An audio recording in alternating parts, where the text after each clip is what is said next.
folks. Thank you so much for coming. I hope you recovered from your long holiday weekend. I usually don't do events right after a 3-day weekend, so I want to blame my moderator for scheduling it for this day. So it's not my doing, FYI. I'm just kidding, Roger. Anyway, thanks again for coming. My name is Rob. I organize Idea to IPO in Silicon Valley for many years. We hold events multiple times a week from San Jose to San Francisco. We always have a busy calendar of events. I'd like to highlight 2 events that are coming up that are worthy of note. June 27th, latest innovations in health tech. That's in Palo Alto, and another panel discussion, venture capital panel on finding the right investors for the long term. That's the day after. That's June 28th. That's in Menlo Park. So check out all the details for those events and all of our events on our website, ideatoipo.com. We were launched officially on February 1st, 2010. At that time, we had no members and no events on our calendar. At this stage, we have over 50,000 members among all our meetup groups in the Bay Area. We've completed over 1,739 events. By any standard, by any measure, we're the most active, most prolific startup event organization in Silicon Valley, bar none.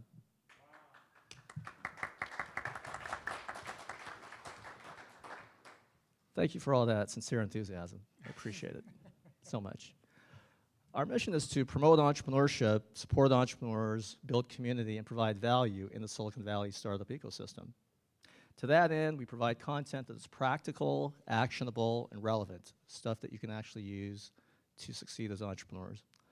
We believe in building community because Silicon Valley attracts people from all over the world who come here to do great things. In fact, I'd like to know who here is not originally from Silicon Valley?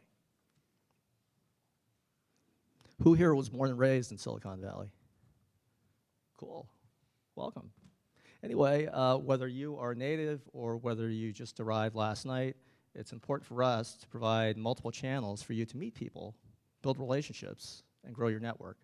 So in addition to our busy calendar of events, the content-oriented events throughout the week, we also have social events. So we have a TGIF Mixer every few Fridays at Hyatt Regency Santa Clara. The next one happens to be this coming Friday.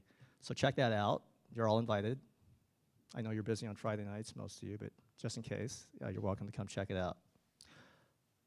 With regard to value, it's important that we provide value at each and every one of our events, not just value for your money, but which is important because we know many entrepreneurs are struggling, so we make sure our events are affordable, and we make sure we have a decent buffet at our events.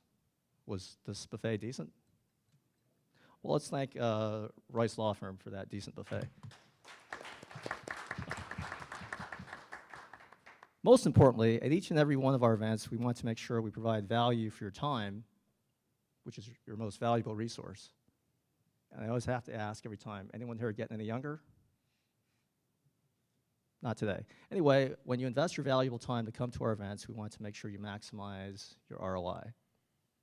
We have many partners that help us do what we do: law firms, venture capital firms, angel investor groups, incubators, accelerators, colleges, universities, lots of other players in Silicon Valley.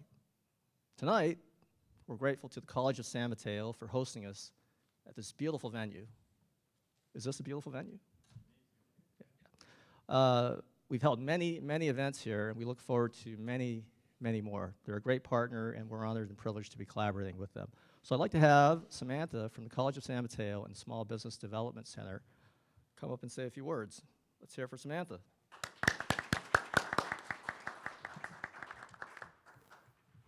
Good evening, everyone. I'm Samantha Vargas. I'm the Program Services Coordinator here for the Small Business Development Center at San Mateo.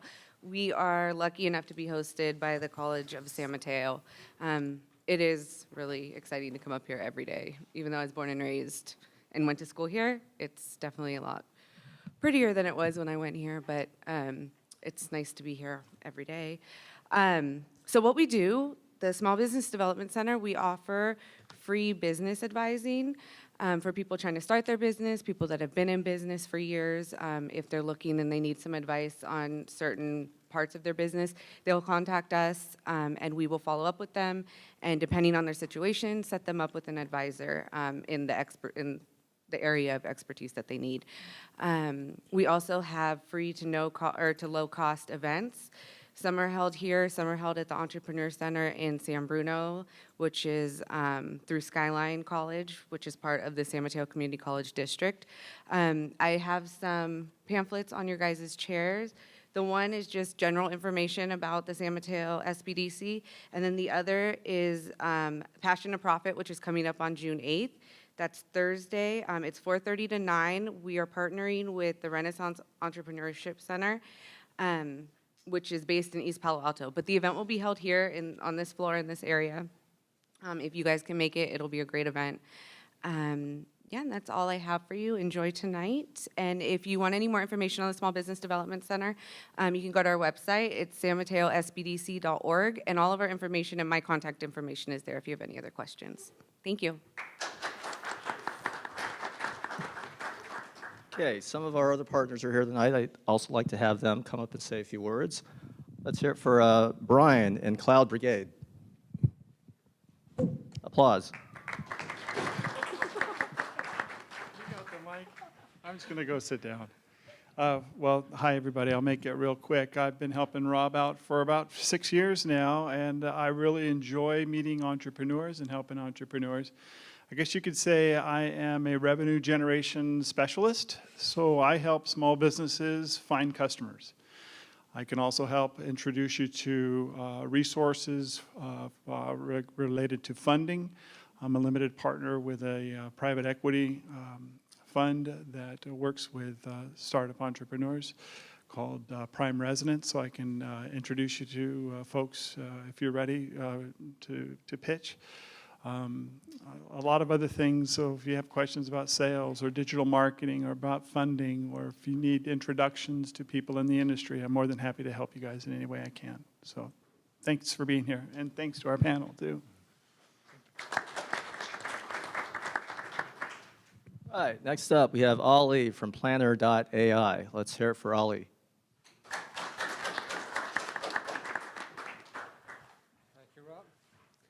Hi, everybody. My name is Ali from Planner. We make financial content conversational. We believe content discovery is broken, and banks and financial services are spending too much money for inbound marketing to get people to their content, yet they're not making new customers that much. We have a solution to this. We change the static financial content into conversations to make the content more engaging, to deliver a more streamlined and individualized experience to consumers, and to augment inbound marketing. If you had any questions about this, I would love to answer. Please, I also provide do consulting on chatbots. I would happy to talk to you about that. Thank you so much. Thank you, panel.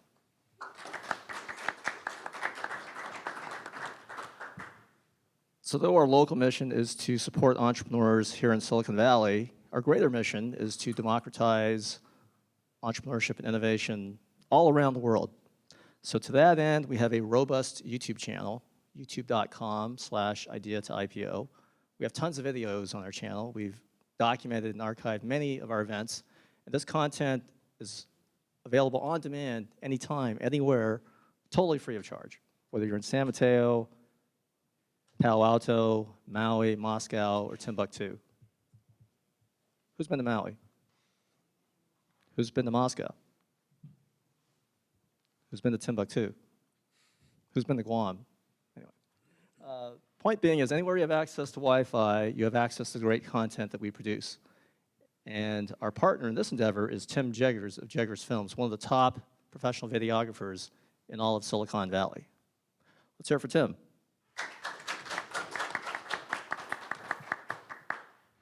Thank you, Rob. Thank you, everybody. So I'm Tim of Jeggers Films. I've been doing video production for a little over 10 years now. I got started doing wedding videos and just making videos for fun as a kid. And then I branched out into covering events like this and interviews and informational pieces. And yeah, that's pretty much my passion. I'm all about telling stories through video and documenting interesting things like autonomous cars and the future of technology. So if you have any questions or want to know more about what I do, I'll be around. And yeah, I'd love to talk. So let's have a good event. I'm going to pass it back to Rob. Thank you, everyone. Without further ado, I'd like to pass this off to our distinguished moderator. By the way, here's the schedule for the rest of the evening. So our panel discussion is going to go until 8 p.m. Hold your questions. Audience Q&A is from 8 to 8:30 p.m. We'll have a mic set up here, and we'd like everyone to walk up and use the mic, so we'll have a clean recording, and we'll have a great video for educational purposes. We do have a raffle, and it's going to happen roughly at 8:32, and we have some great prizes. You must be present to win. And without further ado, I'd like to introduce our moderator tonight. He is one of the top corporate and startup attorneys in all of Silicon Valley. He's actually an iconic figure in Silicon Valley. He's everywhere. Every event you see, he's going to be there, either in the audience or moderating or on the panel. So let's give it up for Roger Royce.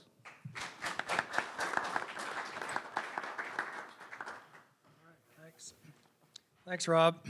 So I guess it's my fault we're doing this on a Tuesday night after Memorial Day weekend, but it's going to be worth it. You're going to be glad you came out tonight because you're going to hear all about autonomous cars, the next big thing, I think.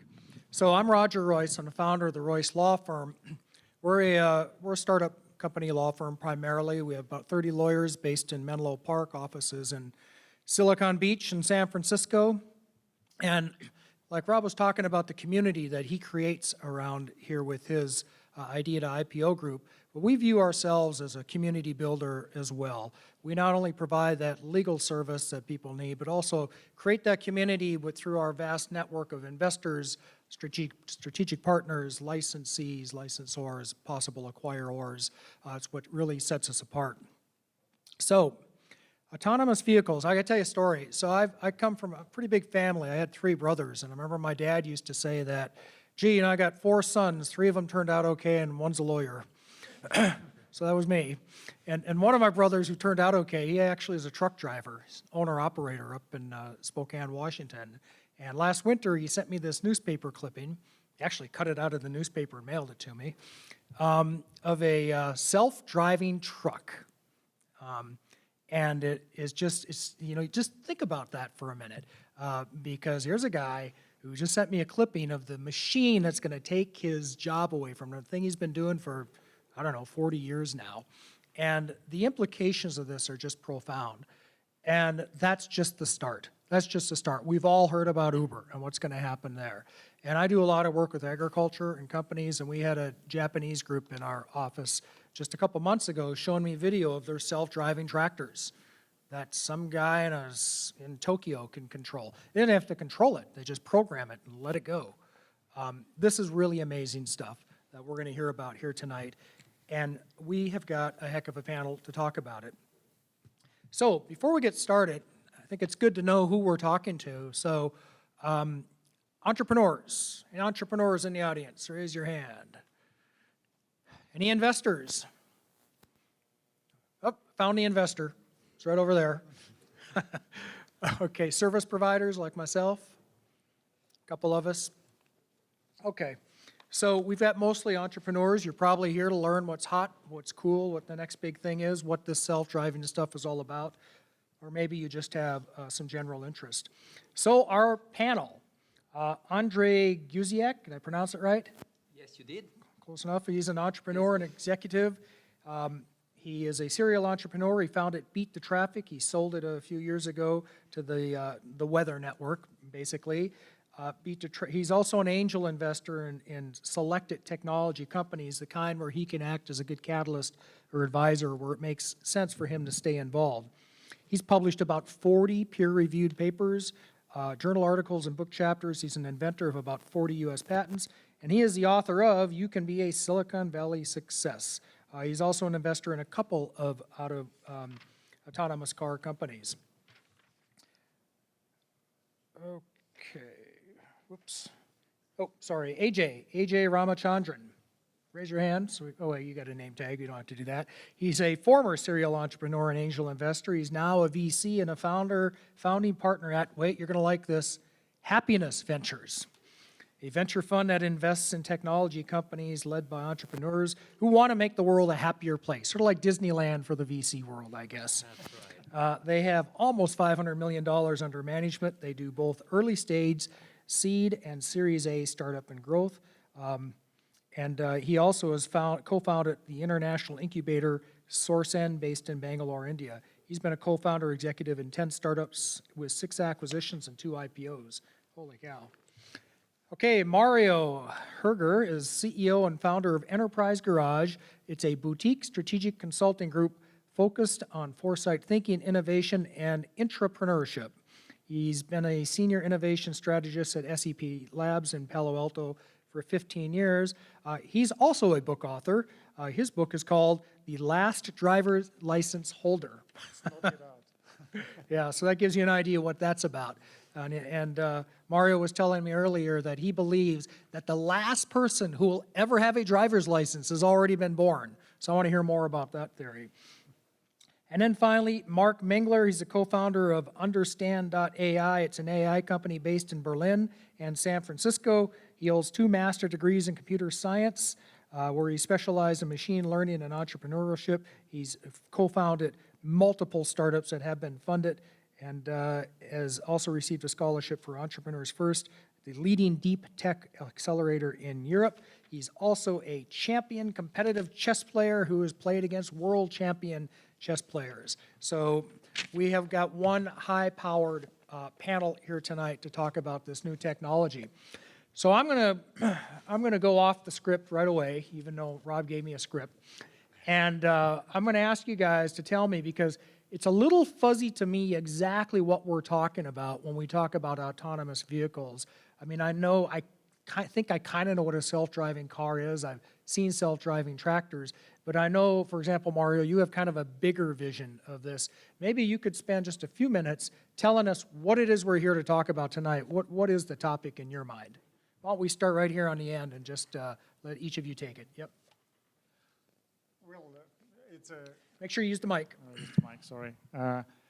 It's really large topic, and we have already autonomous vehicles amongst us, and probably some of you have already ridden on them, like on a subway that has no driver, or in an airport train that goes from one terminal to the next one.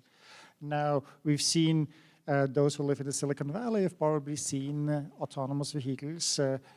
At least they look like autonomous vehicles, although they are still manually controlled with all this equipment on the roof and the side, very fancy-looking, strange-looking kind of things. And there are over 30 companies currently testing in the Bay Area autonomous vehicles on public streets, and half a dozen on have no license, but they still test because they're allowed to out of certain reasons. And we see that, for tractors, agricultural stuff. We have autopilot systems on airplanes. We have, if we consider autonomous driving, something like a Tesla autopilot, we come to a certain level. And there are certain levels also that distinguish between autonomous driving and manual driving, and the Society of Automotive Engineers describes 6 levels from 0 to 5, with 0 being no assistance at all, to 5 where where the car never expects you to take over. So maybe the most important ones for us to understand is a level 2, level 3, level 4 at the moment, which are level 2, hands off, yeah, basically what Tesla has today. Level 3, eyes off, where you can just look around. And level 4 is minds off, so you can basically go down, work on your emails, and the car is maybe expecting occasionally, but gives you enough time for that. So 2 weeks ago, I was at Harley-Davidson at Milwaukee, and so we're talking also about, of course, autonomous motorbikes. And that, of course, takes a lot of fun out of the stuff, I guess. Yeah, that's no fun at all. Autonomous motorbikes. I mean, I'm not sure what the point of that is even. But yeah, so my name is Ajay Ramachandran. I'm a founding partner at Happiness Ventures, as Roger pointed out. And we are pretty interested in this category largely because we think it has significant societal benefits and impacts. This is about changing people's lives for the better.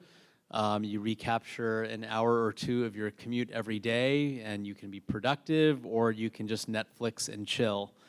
And I think that's probably driving a lot of consumer interest in certainly level 4 self-driving, where you can truly be minds off, as Mario was putting it.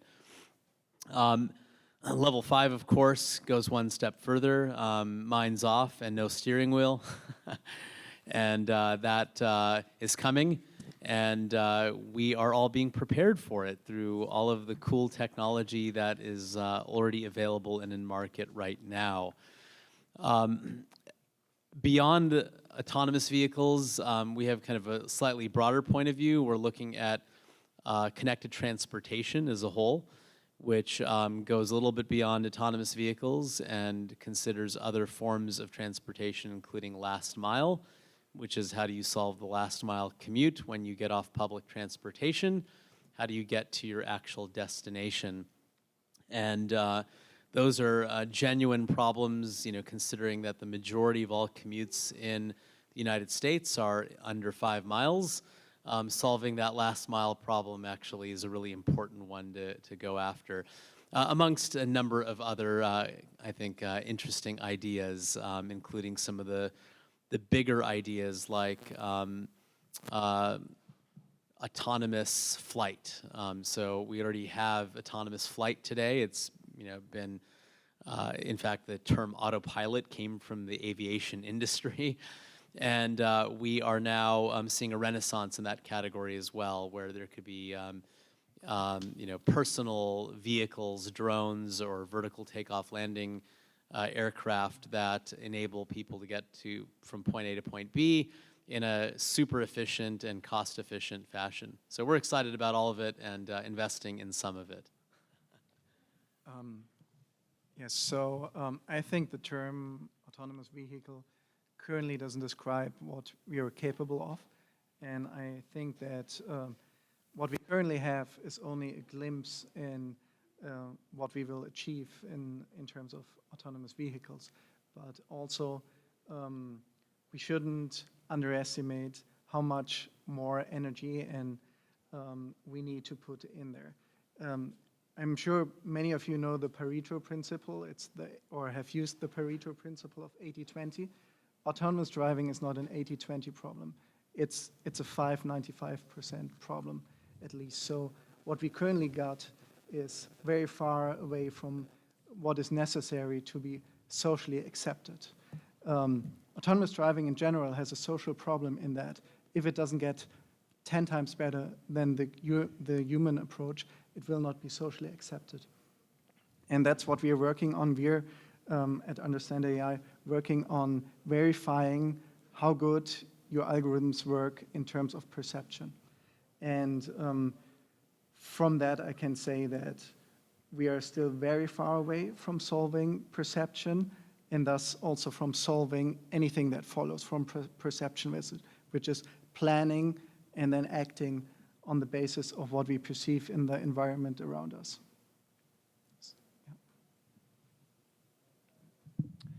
So, Andre Giesiecki, I think what I'll add after these very thoughtful comments is I think the space is really big and includes things that you may not necessarily think of right away. But for instance, there's one company I know called Savioki, and they make a robot that delivers a toothbrush in a hotel. And if you haven't seen it today, you will in the next year or so. Another company I can think of is called Knightscope, and they have built a security robot. You may have seen them around Stanford.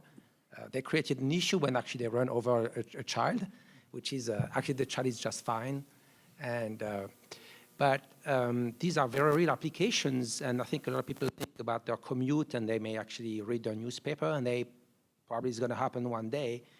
But beyond this, it's a new wave of robotics that finds its way into everyday use and is going to bring a whole lot of convenience to us and challenges too. I mean, some jobs that, like a security guard may be harder to find a few years from now. So we have to be conscious of that. But anyways, yeah. So I want to follow up on that. So that's where I'm going next, is what is the future going to look like? So Mario, you were telling me that you think cars are going to go the way of horses. You know, it won't even be legal for a person to drive a car at some day in the future. And that's what your book is pretty much about. So, you know, I'm trying to, and Andre, you had mentioned maybe this is going to displace a lot of jobs. So we'll all have to become, I don't know, hackers or something. But what will the future look like, do you think, because of this technology? How is it going to change the way we go about our daily lives? Why don't we start with you, since you got a book on the subject? Right, and absolutely, I got to sell my book. I guess you obviously. both got books on the subject. Okay, we'll start with Andre. You got to read it to know the answer. But obviously, you know, for the people in the room and your kids, it's all about finding a spot in this new world where there's going to be more convenience, but basically more artificial intelligence out there. So you got to make sure you have your natural intelligence is up to the task. But I think a lot of jobs, yes, are going to disappear. It's kind of a new revolution. That's one part of it, and it's also an opportunity. It's actually an opportunity for everybody also to invest in these new companies. You know, if you're smart about it, you can make a fortune in the next generation of inventions out there. You know, there's crowdfunding, and it's all about finding the right opportunities and doing serious due diligence, understanding, and educating yourself. We're But going there's to get to tremendous the opportunities. investing side. I'm kind of curious as to what you think the future is going to look like, because I couldn't even imagine a self-driving truck a few years ago. So Mario, what's your view as well? So it's actually, and I forgot to mention at the beginning, I think we're coming back to the status that we had already in 1900. We had back then autonomous horses.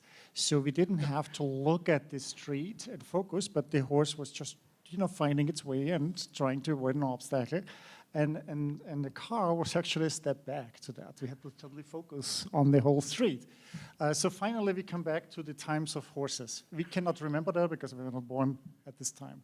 Now, there are a lot of implications, of course, which means, and just give one, and this comes in combination with other models that we see coming out of the Silicon Valley, like a sharing model, like electric cars.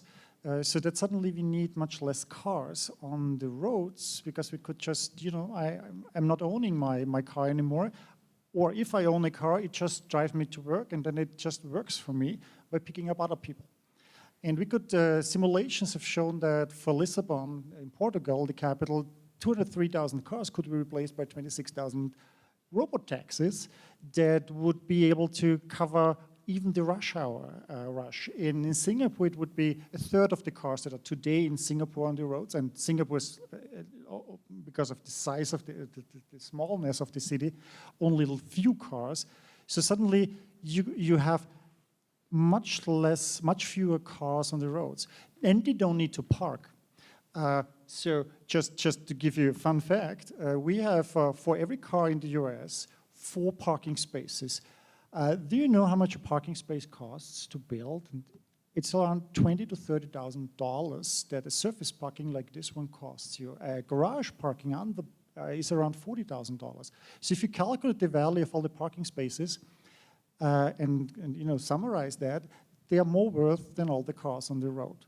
And if I have fewer cars, suddenly I could use all these parking spaces for other things. You think of San Francisco, the garages and the parking problem, what you could do with all that space.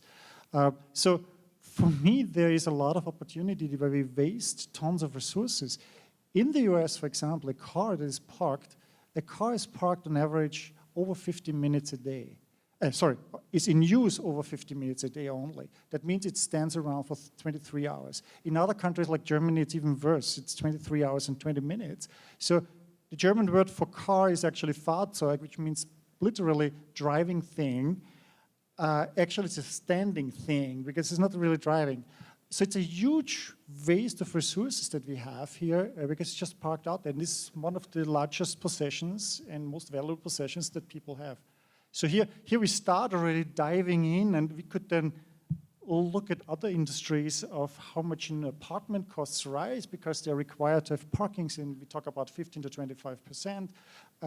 We talk about fees that we pay, all the things, and suddenly it makes so much sense to have autonomous cars and look at it from a positive side. Okay, well, let's talk about cars a little bit. Does someone have something they want to add? So I guess we can not yet see where automatic cars are heading and what parts of our life they will influence. I guess we are limited in being creative about that, but it will be a whole range of dynamic factors which it will affect. For example, transportation will become more accessible to blind people, to old people. Cars and transportation, because they are used not only 4% of the time, but maybe 98% of the time, the cost of transportation will decrease dramatically.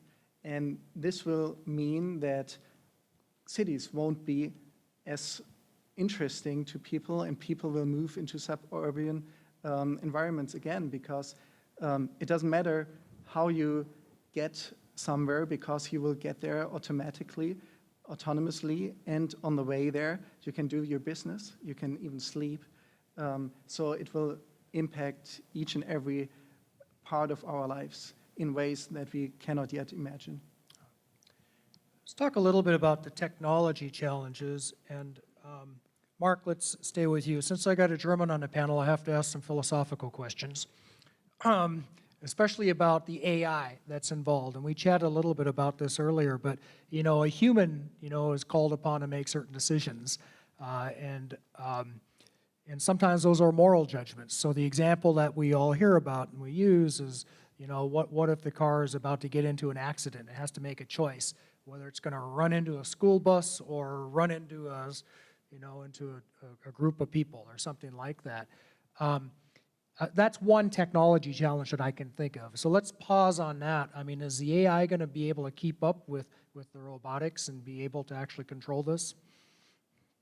Yes, so what we are currently capable of is to process bounding boxes around cars, around pedestrians. But of course, life is not rectangular. So it will not be able to decide on pixel-wise information which way to head. It's only currently basically all the obstacles and the actors in an urban or street environment are recognized via bounding boxes. So we hardly know that it's a pedestrian or a cyclist. We don't even know how old he is, which would also play part in the moral judgment. Maybe in an utopian world, we even know about his health records and then take our decisions based on it, but we are far, far away from it, even far away from processing each pixel in a video stream. So I guess that's something we will have to decide once we get there. But until then, at least 5 to 8 years will pass. Well, that's why you're a chess champion, I guess. Yeah, I wouldn't even I thought think about that. the future is the AI kind of real-time actuarial that calculates in real time the risk to all the insured parties and then makes a judgment call about who should die.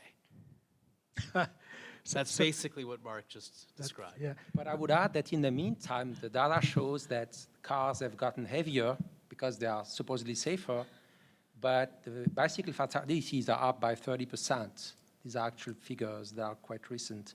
So cars may be safer for the occupants, but not from what's outside and their control. So I wanted to point this out.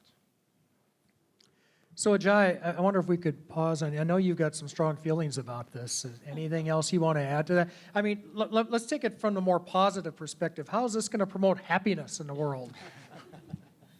Well, it's interesting. I think this is a big area of complexity, as Mark's pointing out, that not only do we not have the data and or even the sensor fusion to make sense of all of the disparate streams of data we even have today, let alone the data we want to collect tomorrow, the ethical AI challenges are also pretty profound in terms of how the AI makes decisions relative to risk and risk kind of based decisions.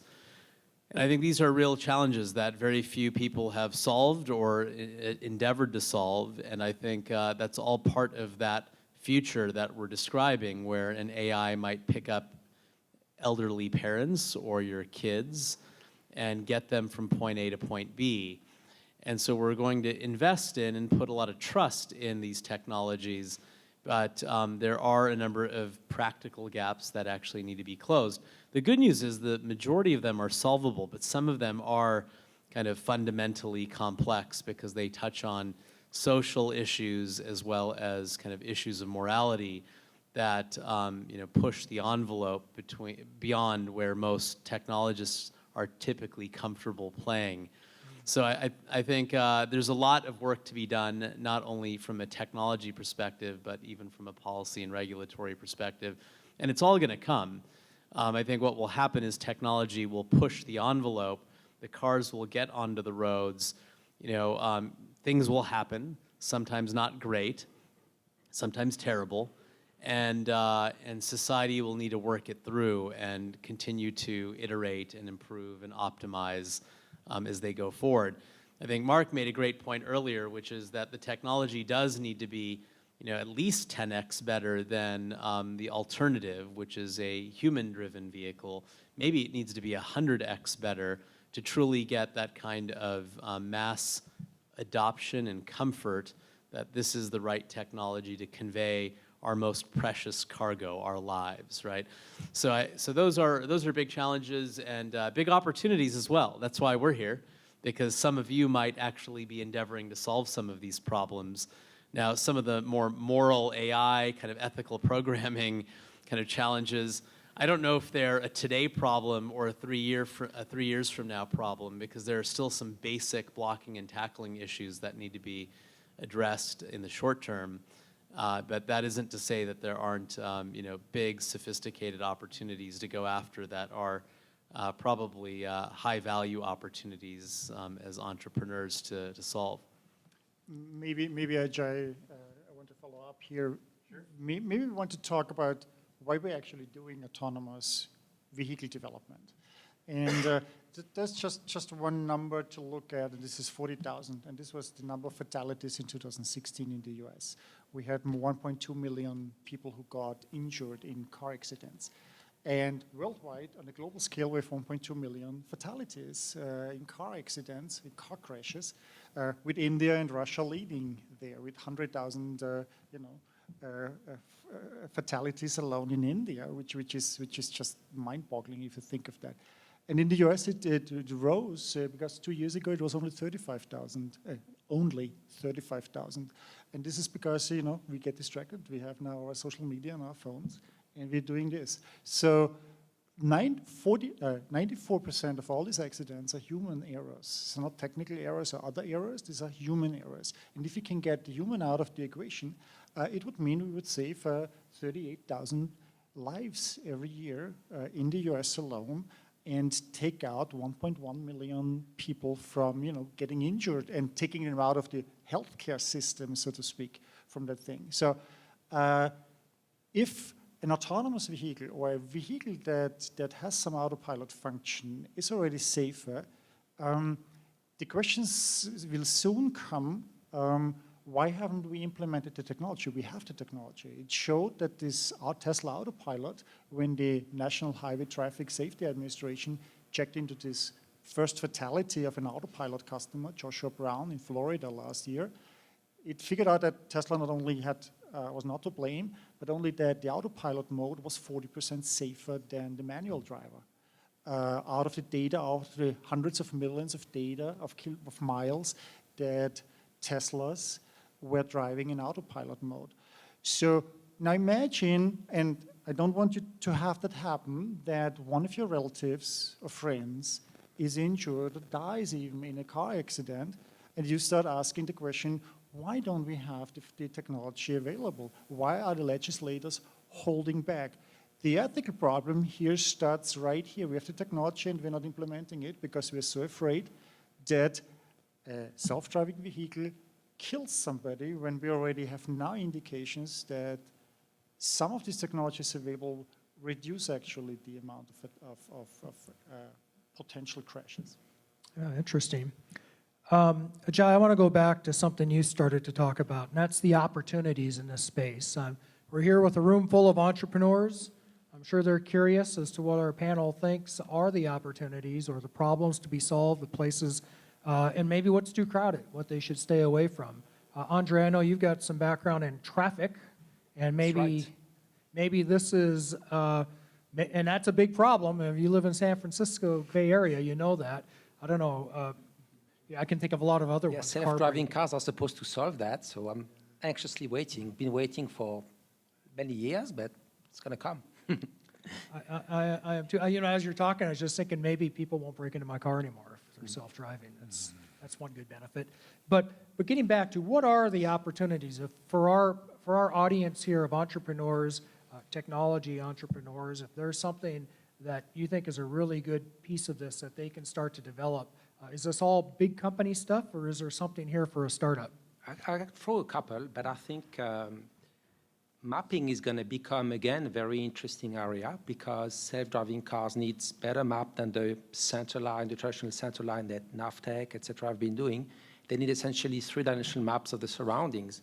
This is how the Google self-driving cars could avoid bicyclists because they have a very good model of the Silicon Valley and in 3D, and if the bicycle is there, it kind of changes the terrain. It's not a terrain, it's a bicycle all of a sudden, and it knows there's something there. So you need to build that. It's not clear that people are really trying to do that the hard way today. They are trying to find shortcuts. But I think this is, what Google's done in the early prototype is the right way to do it. It's a tremendous amount of work. You got to map the whole world like that, but so somebody's going to do it. And there's a couple startups in mapping, and they're doing really well. Now, some of what Mark's doing right here, deep learning, there's tons of opportunities there, and you don't have to be like a huge business. You can grab something, with just a handful of people that have, like Mark here, the brain in the right spot. And so these are two areas where there's a lot of needs and tremendous amount of data today. Data is not happy. It needs some good software to make it happy and. So the problem and the curse and the advantage of machine learning models is it's all about the data. So it's about a higher quantity and a higher quality of relevant data makes the difference. And you don't need the 50 millionth mile of driving on the highway. But what you need are those corner cases, those edge cases, like what happens after accidents, because people behave completely illogical in those situations, and there are opportunities for those corner cases. And what do you decide to do in those corner cases? Also, I've been to a very interesting talk from the University of Hasselt in Belgium, and the topic was, the shortest path is dead, long live the most scenic path. And basically it was about that in autonomous cars, you don't want to have the shortest route, but the route where most pictures that takes you towards most historical sites, where most pictures have been taken. And there are opportunities in that, and also by driving autonomously, you will free up a lot of time. And most likely what you're going to do is to buy something. So buying inside of the car needs a completely different UI and not only interface, but buying behavior. And there will be lots of opportunities in that. I'll also add imaging sensors. There's imaging sensors that maybe were invented in the 1980s and are becoming very interesting now that the technology is matured. Things like optical flow are becoming, again, popular. So, again, all kinds of opportunities for startups. Yeah, I agree. I think there's a ton of opportunity.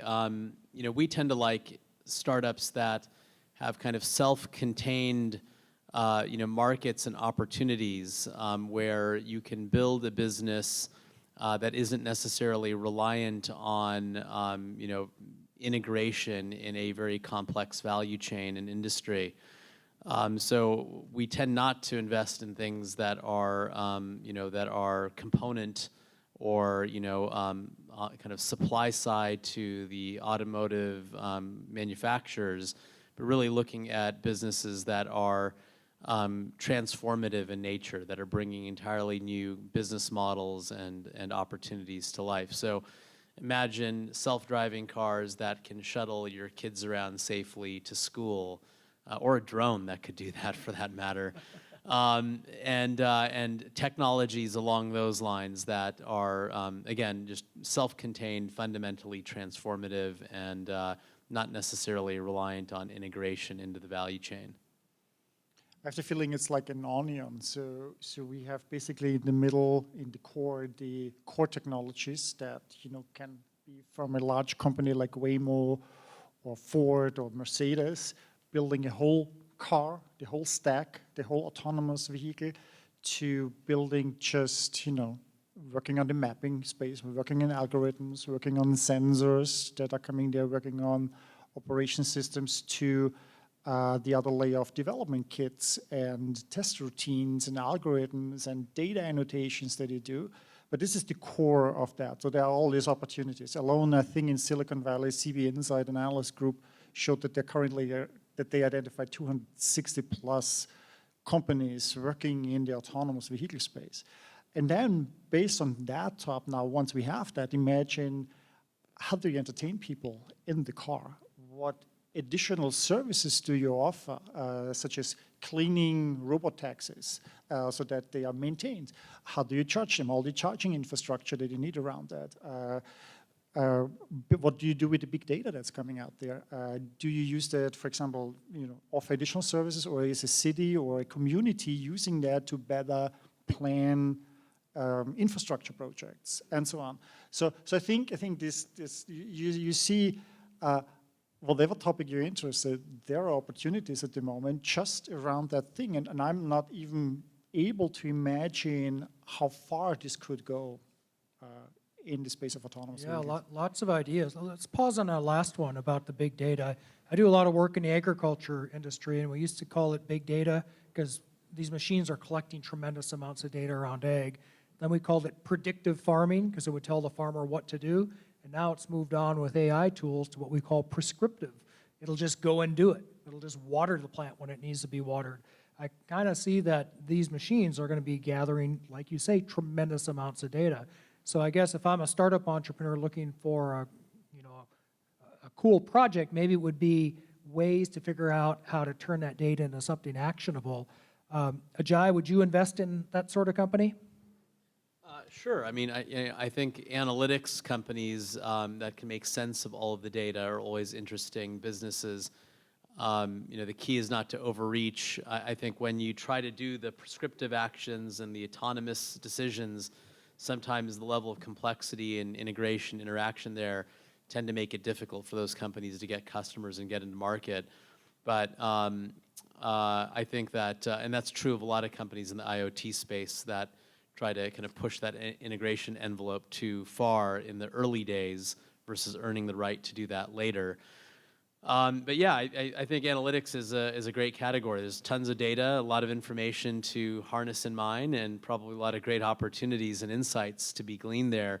I do like the idea of the whole Netflix and chill kind of point that we've heard from a couple of panelists, that there's going to be recapture time while you're in the car, and a lot of new opportunities to redesign and rethink what the car experience is like, and what types of connected devices and technologies you want in the car with you, whether it's something to help you shop or to watch Netflix or maybe virtual reality or what. I mean, imagine a level 4 car, right? You're sitting in the front seat of the car, and maybe you don't want to swivel your chair around to talk to your family because you're kind of bored.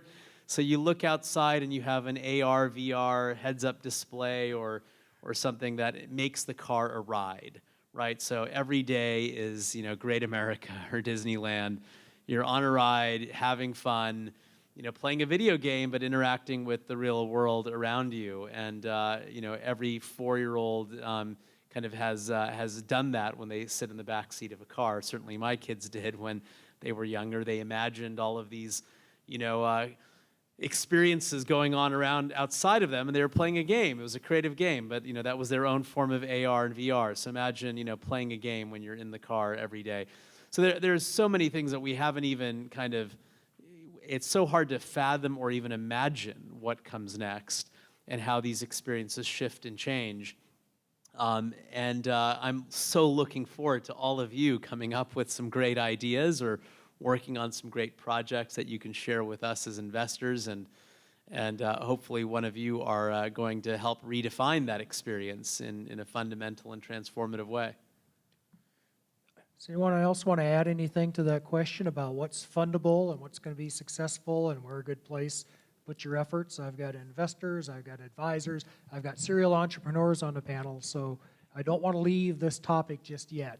Yeah, I'll add again, and that the space may be bigger than what the title of that panel was. There's a real revolution in all things robotics, and it's because it's not just on the road. It may be in a hospital, in a hotel room. You'll find more and more automation, more convenience, and that's also opportunities for you guys to. A lot of stuff that used to be just in the lab is used in real life now. You have a lot of machines doing all kinds of stuff that it's more tedious for humans to do. Maybe just one that, jobs that in the past or studies that people did in the past that would have come up as, you are not getting a job with that except maybe staying at the university, like behavior science. How do we interact with such a robotic system? Yeah? Be it a delivery robot on the streets of Rado City by Starship Technologies, to how do I interact with the car that's in front of me? And how does a car like that has to behave in order to be not seen as a threat? And, you all have probably seen the Google Koala cars, these cute little looking cars, yeah, and many of you probably had the first reaction, what an ugly piece of shit, right? Because we are used to a, well-designed, fancy, sporty car, but there's a logic behind that. It has to be unthreatening. So imagine just the black BMW, tinted windows, standing at the red light, revving up the engine, and you think, oh man, there's an asshole in there sitting, right? How BMW's drivers are. But if this is a robotic system, autonomous system, doing that, we feel threatened. We feel Terminator. Yeah, you definitely don't want the glowing red LED lights on your exactly, red yeah. lights. So of course the Koala cars that Google has, they are already designed in a way to be very polite, giving you the right of way, being nice, also cute looking like this. And then the whole question of how do I interact with them? How do I recognize that it's giving me the right of way, that I can cross the street? Where do I look? Normally I look into the driver's eyes, yeah? There's no driver, so with whom do I talk? You have a company like Drive AI, they tried with LED displays on top of that. But suddenly, psychologists, behavior scientists, that were kind of breadless jobs, if you think of that, suddenly become hot commodities because the human robotics machine interaction becomes such an important thing. We will be surrounded by those machines.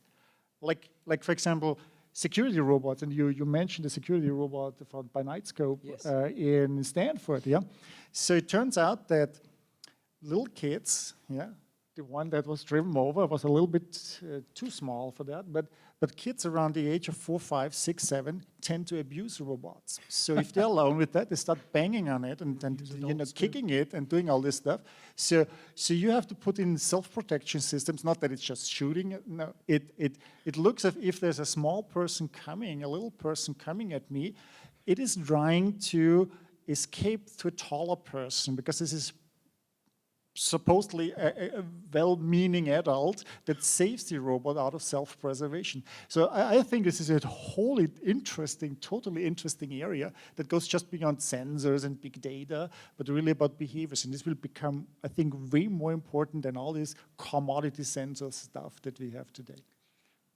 Well, drifting into some of these societal issues, that kind of brings me, back to where I started. What's my brother going to do now that he can't drive a truck because they got a bunch of robots driving him? And Bill Gates, has made a lot of noise about the displacement that these machines are going to cause and how they should be taxed, for example. But do you see that? That might be not really a question for startups, but I really am curious as to how you see this issue. Is it an issue? Is it a societal issue? Is it something we should be thinking about? Is there a solution for it, from Silicon Valley, the job displacement that may or may not happen? Does anybody want to take that? I'm less worried about the job displacement from it than the opportunities it creates. But just to touch on that, I do think that universal basic income, and whether it's a robot tax or something, there are solutions that are being proposed that are reasonable and meaningful, and I think those types of discussions will unfold as this becomes a market-changing reality. But I'm more excited about the opportunities that it creates for humanity, because when you extend the mobility of elderly and you now create a more productive society where people that are 70 or 80 can be mobile and productive and be participants in the economy in ways that they currently aren't, I think that's really interesting. So I think the market actually opens up in ways before it contracts, and it creates and generates a whole new set of opportunities. But you're right, someone that's 60 years old that has been driving a truck their whole lives, can't be pushed to the wayside. There has to be systems and mechanisms, either governmental, societal, that support those individuals so that they aren't just displaced completely and left to their own devices without any support for retraining or some form of skill development. So I think those are going to be net realities, and as a society, we have to be prepared for those. And that, again, creates a whole new set of opportunities for entrepreneurs, because there are going to be startups. In fact, there's already a handful of them that are all about skill training for technology-displaced workers. If you are losing a job to automation or technology, there are actual companies out there and startups that are trying to service and cater to that market with skill development and professional development programs. And so there's always opportunity that emerges out of any market shift or change, and I think we have to just embrace that, because the world isn't going to stop marching forward, and we need to just go into it with open eyes and some humanity and empathy to deal with those challenges. But I mentioned that the challenges to the employment are sometimes hard to understand. In the case of your brother, I think he's perfectly fine, because there's a shortage of truck drivers, and it's going to be there for a long time, actually, and I'm sure he's aware of it, and you're aware of it. But I'm more concerned about taxi drivers that are being kind of disrupted out of their jobs by Uber, which doesn't make any sense to me, because it's a perfectly good job, and Uber doesn't make much sense to me. It's just, you could put GPS in the hands of taxi drivers. The only thing Uber has is billions of dollars to put the taxis out of business. It's not a business that I find particularly impressive, but you have some anomalies like that, and it's more like a question of money than technology, to be honest. Okay. So if you throw a lot of money into something, you can disrupt jobs more than sometimes technology does.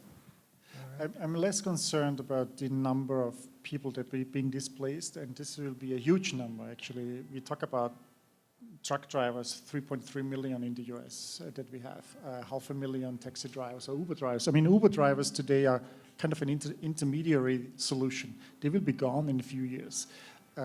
Taxi drivers as well.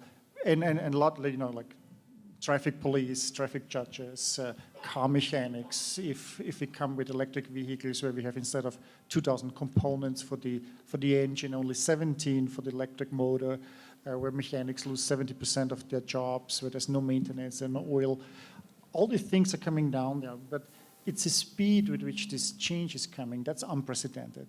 Like 200 years ago, we had over 90% of the population working in agriculture. And every year, with the mechanical revolution coming, industrialization, we had 0.5% of jobs being displaced and then moving into industry. So if you worked in a farm, you could retire on the farm and your kids already worked in plants, but in factories. But now it's coming within 10 to 15 years that we will see these 3.3 million truck jobs disappearing.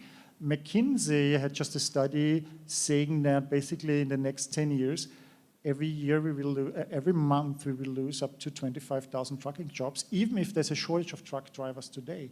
But when you look just at the costs, a truck driver and a taxi driver, they're accounting for up to 50% of the costs of a truck or of a taxi, and their driving style also adds to that. There's a very good reason for these companies to replace truck drivers. Yeah, I can see that. You know, I'm sorry to cut you off, but we have to open us up to questions now. We're at 8 o'clock, so you have an opportunity to ask our panel of experts here some questions about autonomous vehicles. First of all, let's hear it for our panel. So we've set aside a full half hour for audience Q&A, so kindly come up here and ask your question, and we want to take as many questions as possible. I have a question. I'm not sure if you guys covered it earlier. So Finland is putting in place the guaranteed income or the reaction to this issue of people being unemployable. Is that going to fly here? And what would be a good dollar amount for a guaranteed income? And who would sign up for that? I would. I'd say $15 an hour. That's my number, and I'll stay out of trouble. That's going to be the new minimum wage. Well, Finland is a little bit different. I think they have like currently universal basic income that comes close to the unemployment, which is like €600-700. It's about the same amount of dollars.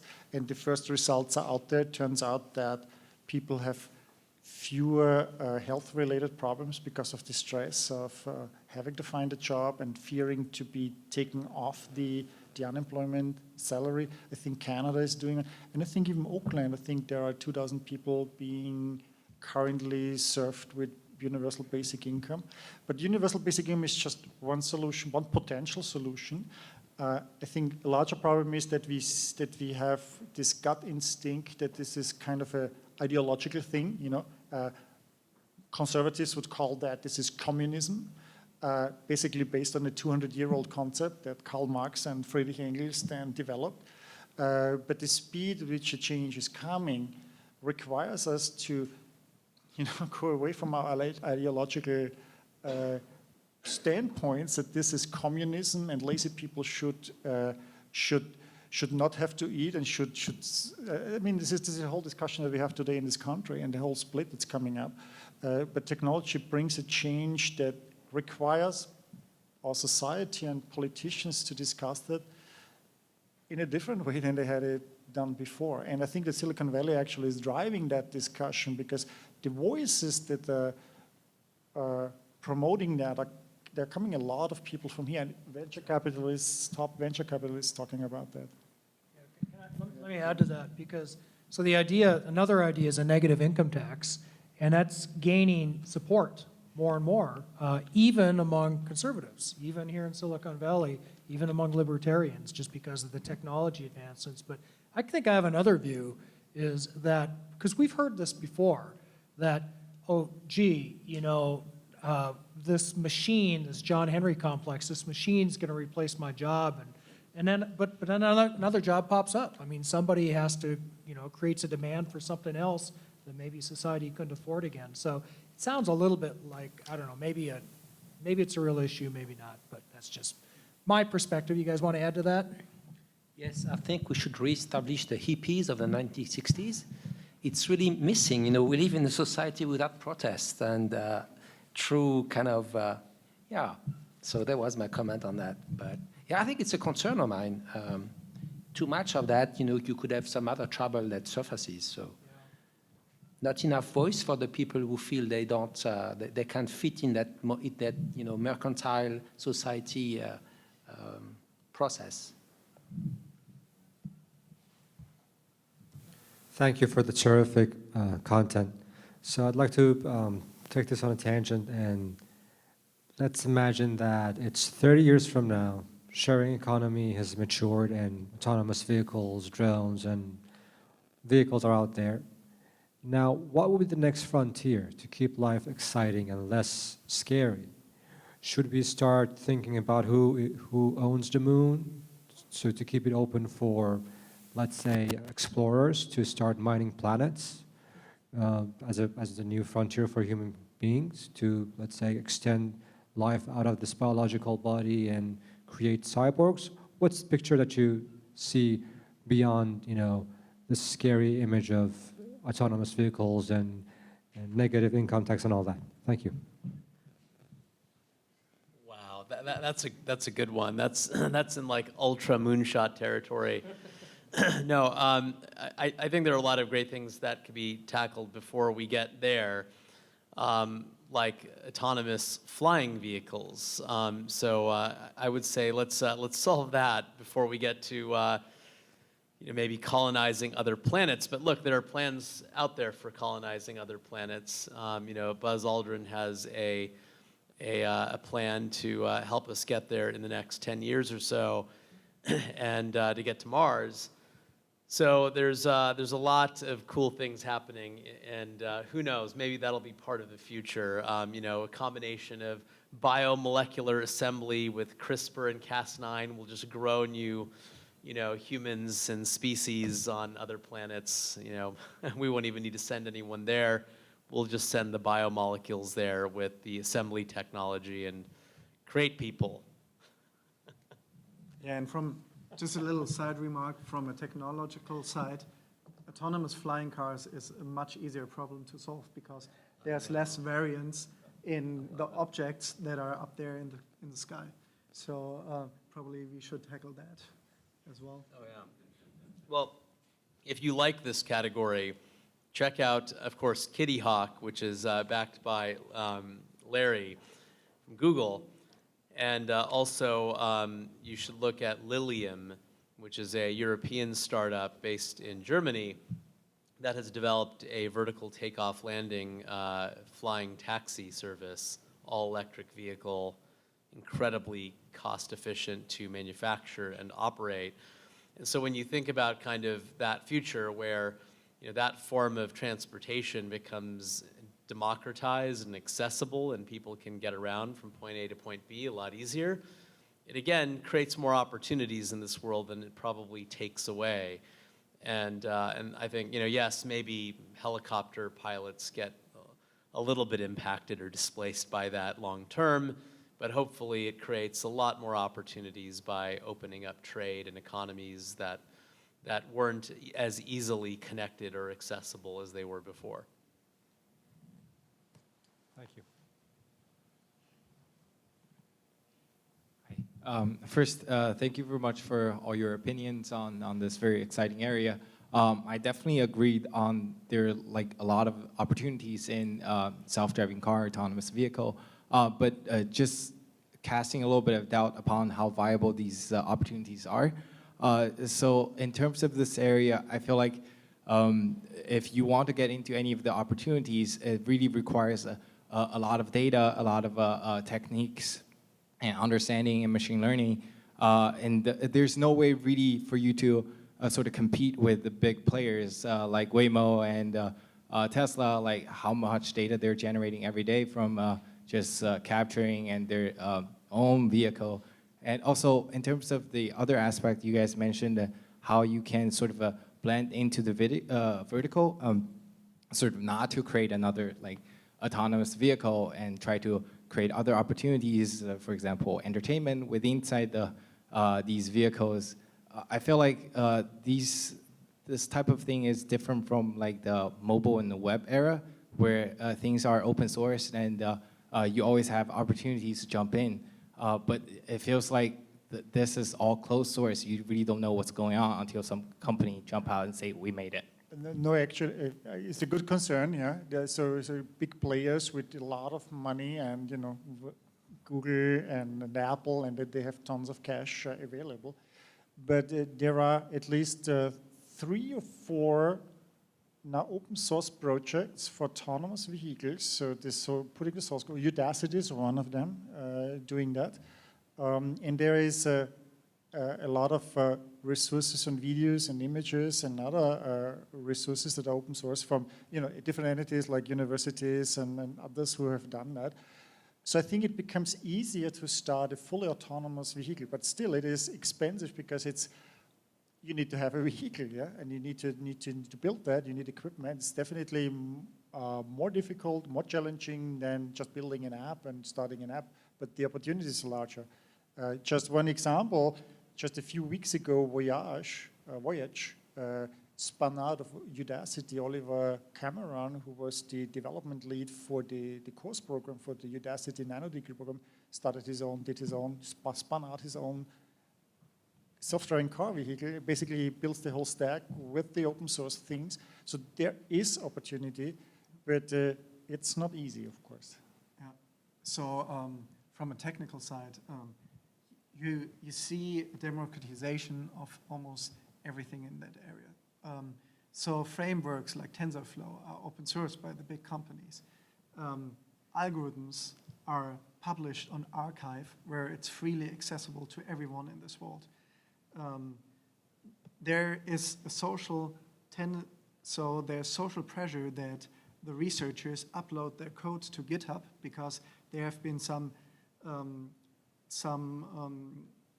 papers which were accepted to well-known conferences, which turned out to be a hoax. So now there's the social pressure that you also upload your code so that people can rerun your experiments.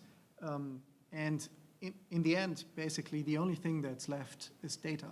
Data is like your monopoly, or is it? Because one of the best self-driving cars algorithms is from the TU Darmstadt. And so what they did was to create endless amounts of data by driving around in a computer game in Grand Theft Auto, and thereby beating most other autonomous driving algorithms. So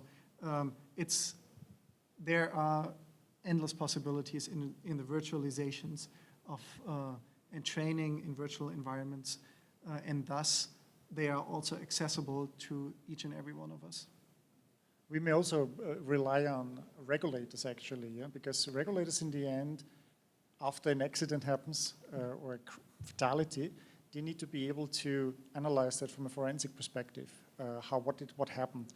And today, there's no standard in the data exchange that Waymo creates and Tesla creates. So we need a data exchange standard so that we can follow that regulatory agencies can look at that.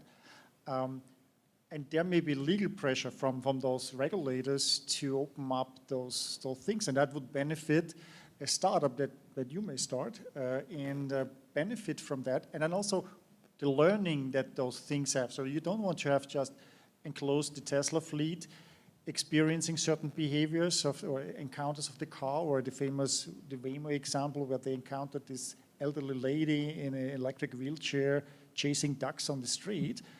You want to share that not only with the fleet that Waymo has or that Tesla has, but with every car, because this way they are all learning much faster than just the fleet.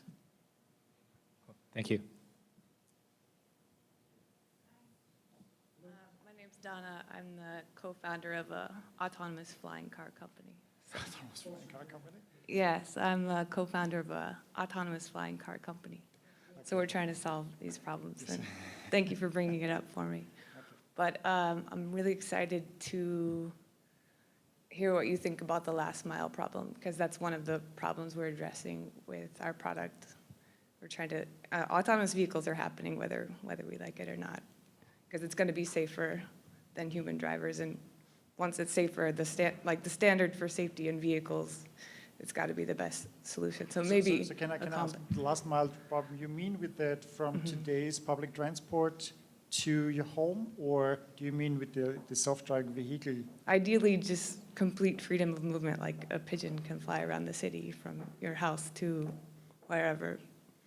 But that's in the future, because there are a lot of limitations and the infrastructure is not there. So we're starting not in the urban environment, except for specialized locations for moving non-person cargo. You mean off from streets also? You mean that off-road vehicles?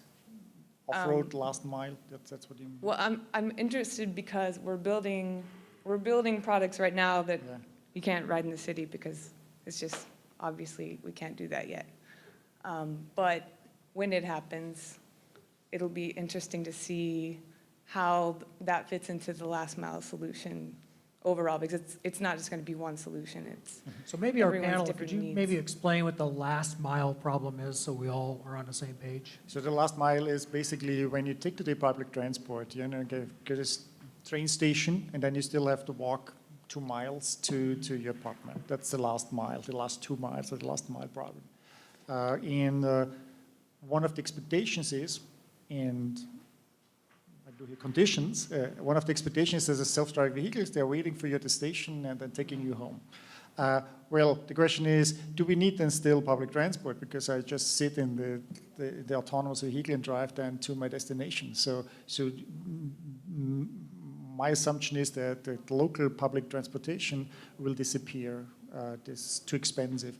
Now, here comes an alternative flavor in that, with the assumption that an autonomous vehicle that's on the ground, that's ground-based, cannot go to, somewhere the hillside or certain places anymore, and where a flying vehicle and vehicle can come in and land me there where there's no road. So Yeah. if I understand it correctly, yeah? Yeah. So I met with Uber, that they have an aviation department now, the director. I met with their director of aviation, and we were sort of, brainstorming what this mix will look like, and we're seeing, hospitals are actually looking. They're contacting Uber. They want to lease their helipads, and if you think about all of the space that's available up on buildings that we don't use right now, there's an infrastructure there waiting for us. So, So I think you're solving, the last mile problem is, I think, not really the problem that you're solving. You're solving well, we're not a speed kind of problem, yeah?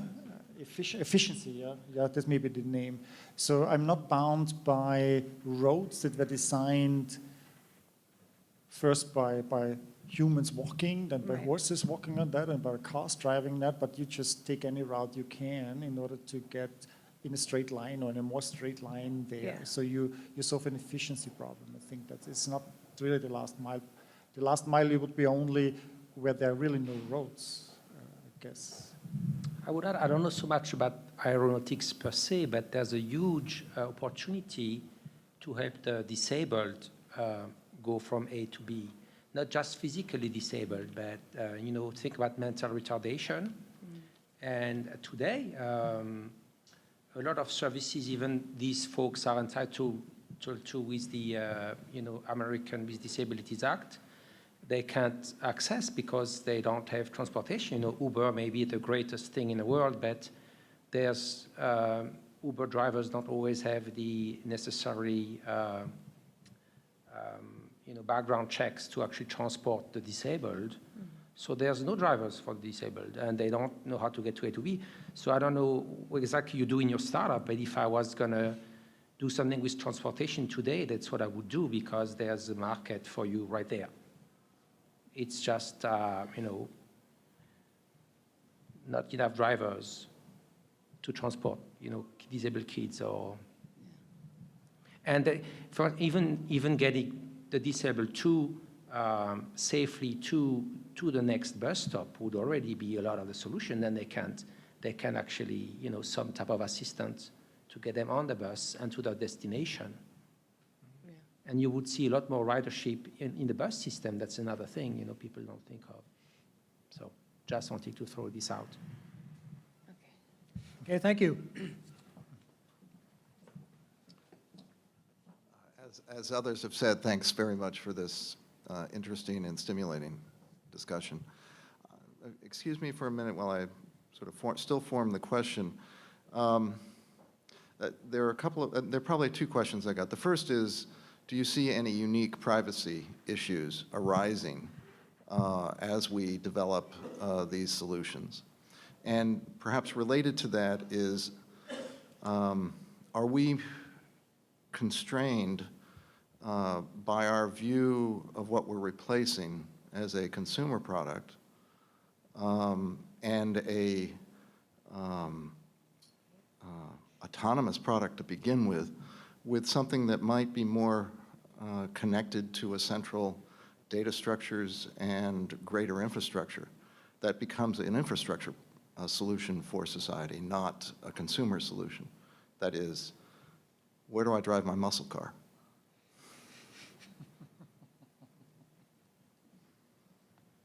Well, you know, we talked about this a little bit beforehand, so that's a good question. I mean, when driver's licenses become illegal, where will the enthusiasts go? Yeah, concerning the privacy of the data. So as I said, everything is basically democratized but the data. So our customers, for example, basically every customer is under NDA, and rightly so, because they don't want competitors to know what they're working on, what object classes they want to have recognized, and how far advanced they are with their recognition, and also what scenarios they're working on. So the data is one of their biggest assets, and rightly so. It's highly private. So maybe to chip in, this is a question that of course comes always in with data privacy from Europe, because there are some very different ways of looking at data privacy. Like, can I, as a rider in such an autonomous vehicle, can information be gathered on me and be used in certain ways that may endanger me, make me uncomfortable? And we have to remember, in Europe there have been multiple regimes that have used violated data privacy to incarcerate people and kill people in history. So there's a good understanding. I'm from one of those countries coming, so I understand it totally. And this is a big concern. Today already you're being tracked and revealing a lot of data with your phone. So the problem is already here today. And this has to be addressed of who owns this data. Is it the operator of such a fleet, of such a car? Is it you? Is it somebody else? What information is it exactly that we gather and collect, and what are we doing with that, and who benefits from that?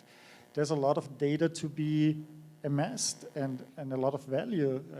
I think McKinsey estimates in 2025 that alone data services will account for $750 billion of worth annually, just on the data generated by the use of autonomous vehicles. And we are talking about terabytes of data that are being generated in an hour or two. So this is really a lot. So that's a good question. We have to look at that. Yeah, who owns that? Here again, I think the regulators are coming in. We have two different views. We see that with social media today of how it is dealt with in Europe. And the regulators are very slow normally. Often the train already left the station when the regulators are coming in. So I see this concern, and I'm agreeing with it. On the other hand, generating data is not just a bad thing. When you just look at Uber generating data on you, generating data that actually is for many women a reason to use Uber, because for them it's a safety kind of thing. Yeah, with a taxi, there's no data generated on them, so something bad can happen to them.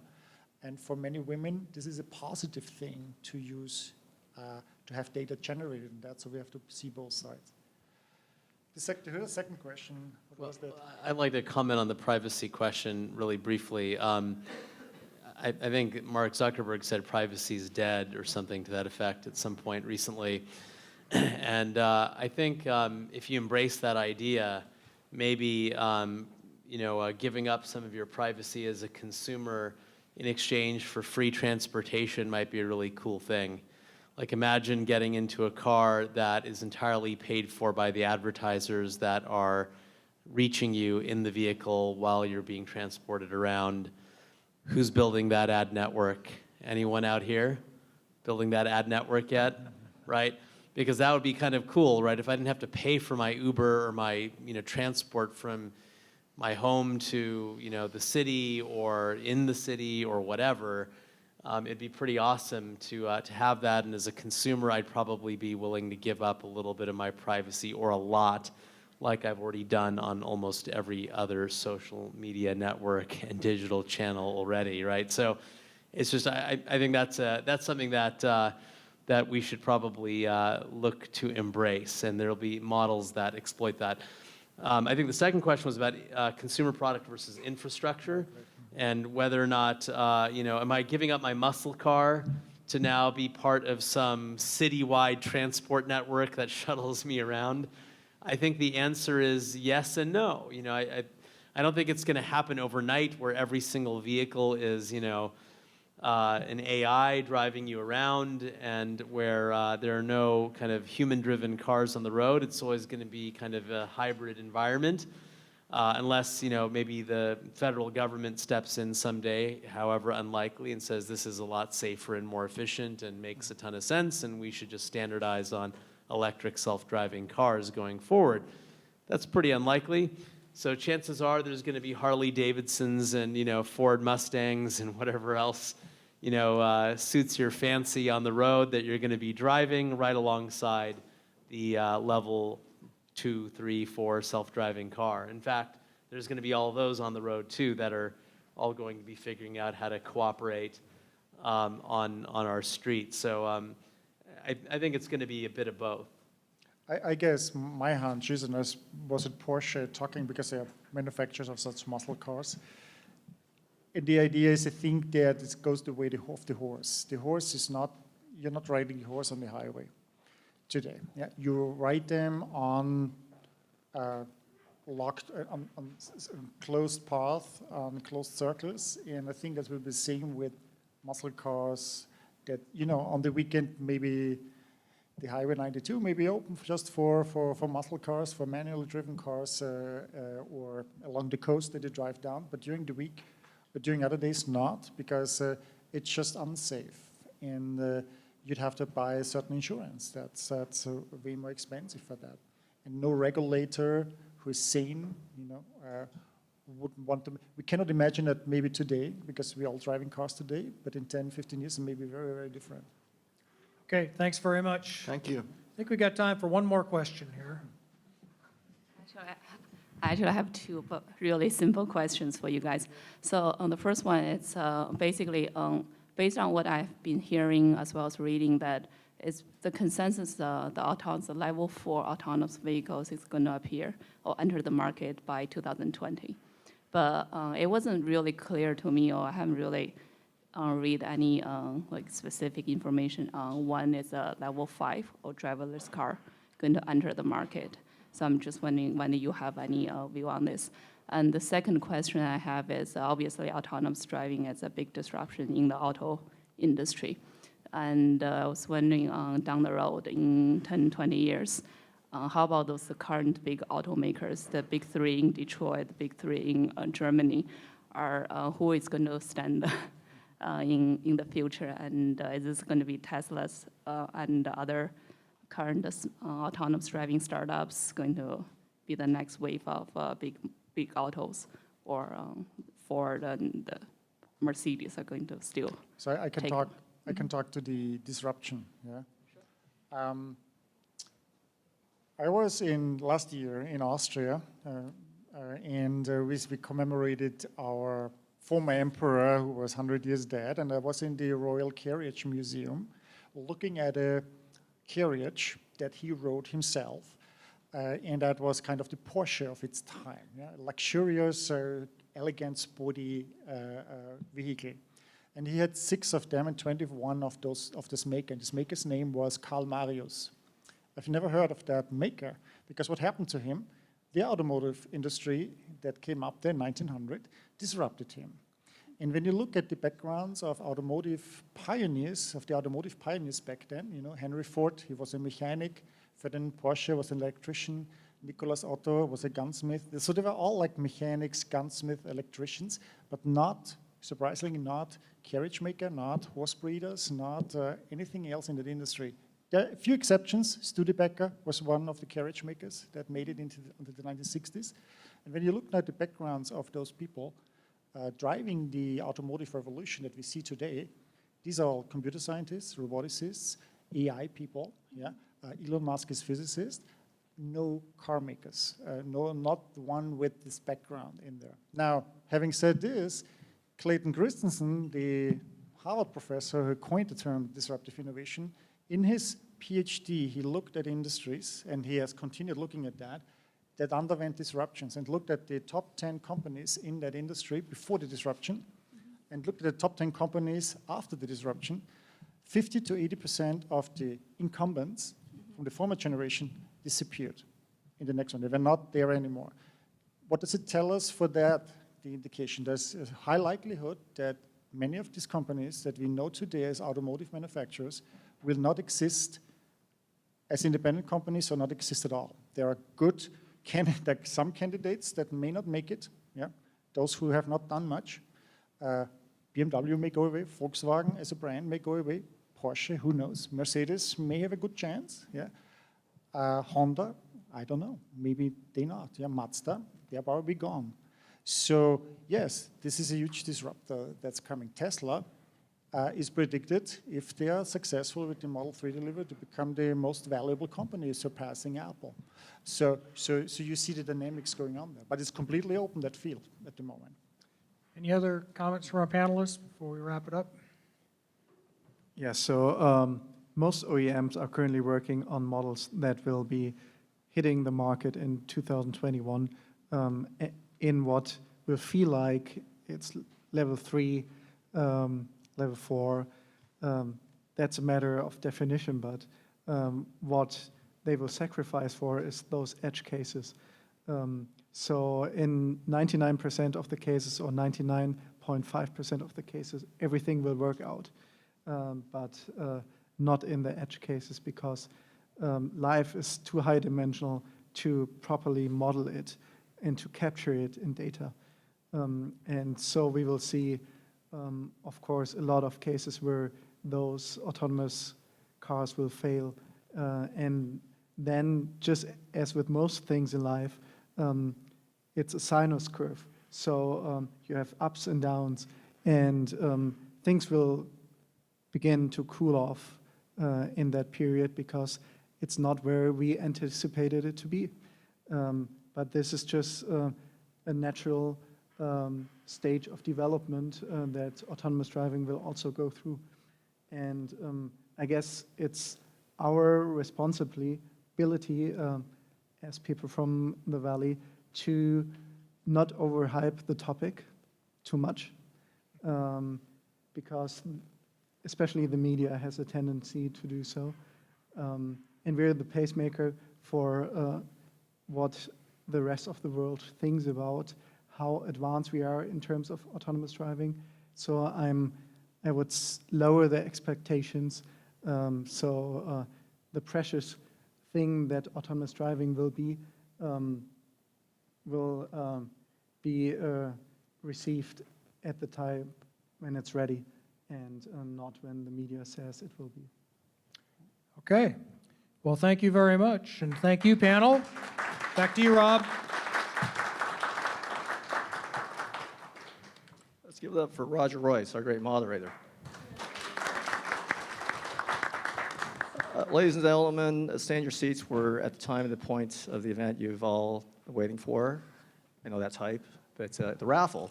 So has everyone who wanted to enter the raffle already done so? Because your chances of winning something are pretty good. Going once, going twice, come on.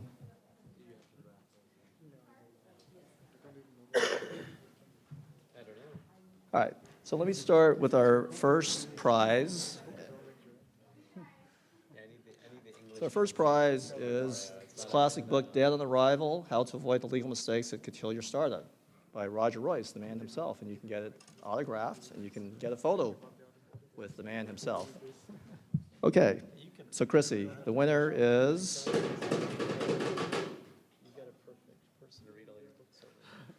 Lloyd Tran, Director, Ivres. Come on down. Lloyd.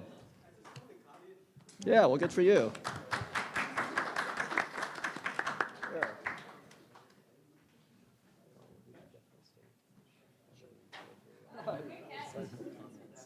Next up, You Can Be a Silicon Valley Success by Andre here on our panel. And again, you can have it signed by the man himself and get a photo. The winner is Salah El Bakri of Concise. Come on down. All right. Tap into the mobile economy, the entrepreneur's guide to developing smartphone and tablet apps for profit by Apptology, our sponsors. The winner is Syed Ali Bilgrami, Polaris Wireless. Come on down.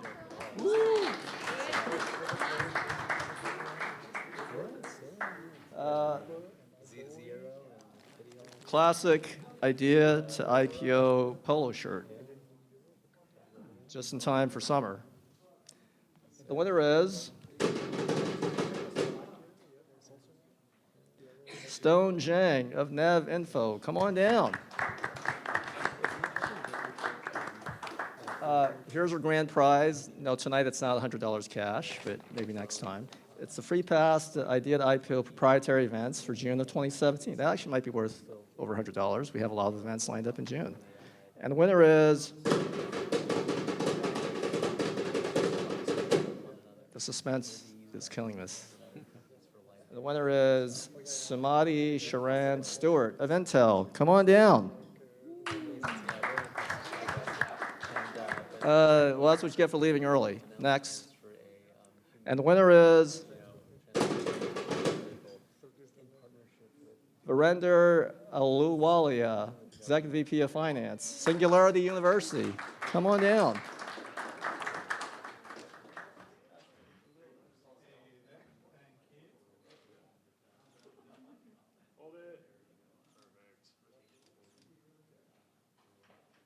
All right, that's it, folks. So our panel will stick around if you want to talk to them one-on-one. Thanks for coming, and we'll see you next time.